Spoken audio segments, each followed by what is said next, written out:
السلام علیکم ورحمۃ اللہ وبرکاتہ۔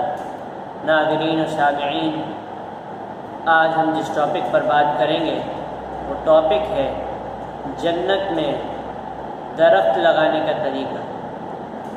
جنت میں اور آپ کیسے کھجور کا درخت اپنے لیے لگوا سکتے ہیں، آئیے نبی صلی اللہ علیہ وسلم کا فرمان گرامی سنتے ہیں۔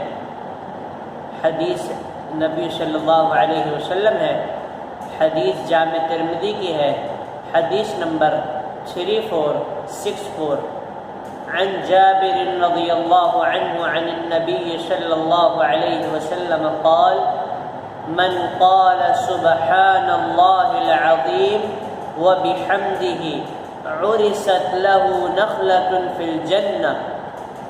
جابر رضی اللہ عنہ کہتے ہیں کہ نبی صلی اللہ علیہ وسلم نے فرمایا، جو شخص یہ کہتا ہے سبحان اللہ العظیم وبحمدہ، اللہ پاک ہے بڑی عظمت والا، اپنی حمد کے ساتھ، عرست له نخلة فی الجنہ، اللہ رب العزت اس کے لیے جنت میں کھجور کا ایک باغ لگا دیتے ہیں، ایک درخت لگا دیتے ہیں۔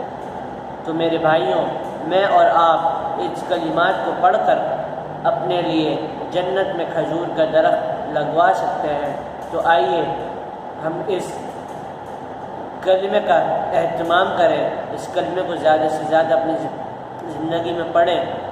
امید ہے اللہ تعالیٰ ضرور ہمارے لیے انشاءاللہ دنیا اور آخرت میں کامیابی عطا فرمائے گا، اور جنت میں ہمارے لیے کھجور کا درخت بھی لگائے گا۔